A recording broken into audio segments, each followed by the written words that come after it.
పాకిస్తాన్ మాజీ ప్రధాని ఇమ్రాన్ ఖాన్ ఆరోగ్యంపై ఆ దేశ సుప్రీంకోర్టు కీలక ఆదేశాలు జారీ చేసింది. జైల్లో ఉన్న ఇమ్రాన్ ఖాన్ను 48 గంటల్లో షిఫా ఇంటర్నేషనల్ ఆసుపత్రికి తరలించాలని ఆదేశించింది.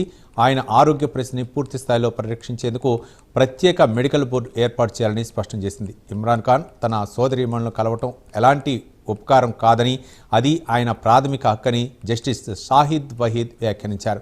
ఇమ్రాన్ ఖాన్ చికిత్స, కుటుంబ సభ్యులతో భేటీకి సంబంధించిన పిటిషన్లపై జస్టిస్ షాహిద్ వహీద్ నేతృత్వంలోని 3 న్యాయమూర్తుల ధర్మాసనం విచారణ చేపట్టింది. ఇందులో జస్టిస్ నయీం అఖ్తర్ అఫ్ఘన్, జస్టిస్ ఇష్తియాక్ ఇబ్రహీం ఉన్నారు.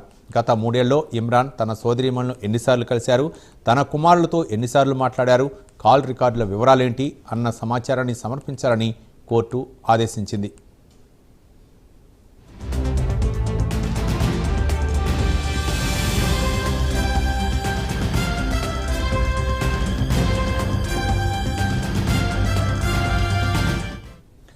ఇమ్రాన్ ఖాన్ పూర్తి మెడికల్ రిపోర్టును సమర్పించకపోవడం పైన సుప్రీంకోర్టు తీవ్ర అసంతృప్తి వ్యక్తం చేసింది. పూర్తి నివేదికకు బదులుగా కేవలం సమరీని ఎందుకు ఇచ్చారని ఐడియాలా జైలు అధికారులను ప్రశ్నించింది. కోర్టుకు సమర్పించిన వైద్య వివరాల ప్రకారం ఇమ్రాన్ ఖాన్కు బ్లడ్ ప్రెషర్లో హెచ్చుతగ్గులు, గుండె స్పందనకు సంబంధించిన సమస్యలు, మానసిక ఒత్తిడి ఉన్నట్లు పేర్కొన్నారు.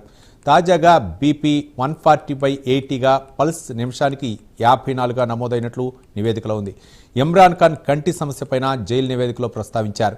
సెంట్రల్ రెటినల్ వెయిన్ అక్లూజియన్కు ఆయన చికిత్స పొందుతున్నారని, ప్రభావితమైన కంటి చూపు దాదాపు సాధారణ స్థితికి చేరుకుందని పేర్కొన్నారు.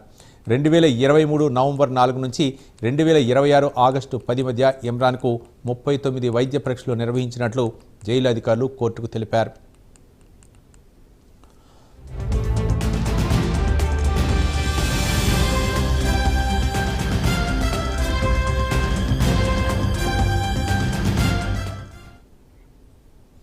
ఇమ్రాన్ ఆరోగ్య పరీక్షల కోసం ఏర్పాటు చేయనున్న మెడికల్ బోర్డులో పలువురు నిపుణులతో పాటు ఆయన సోదరి డాక్టర్ ఉజ్మా ఖాన్, వ్యక్తిగత వైద్యుడిని కూడా చేర్చాలని సుప్రీంకోర్టు ఆదేశించింది. ఇమ్రాన్ ఆరోగ్య సమస్యలకు కారణాలేంటి, తదుపరి ప్రమాదం ఏమైనా ఉందా, జైల్లోనే చికిత్స సాధ్యమా, ఆసుపత్రిలో చేర్చాల్సిన అవసరం ఉందా అనే అంశాలపై బోర్డు సమగ్రంగా పరిశీలించింది. అదే సమయంలో ఇమ్రాన్ ఆరోగ్యాన్ని రాజకీయ అంశంగా మార్చొద్దని ఆయన పార్టీ పాకిస్తాన్ తెహ్రీక్ ఏ ఇన్సాఫ్కు సుప్రీంకోర్టు సూచించింది. ఆరోగ్య అంశంపై రాజకీయాలు జరగకుండా పార్టీ చూసుకోవాలని జస్టిస్ నయీం అఖ్తర్ అఫ్ఘన్ వ్యాఖ్యానించారు.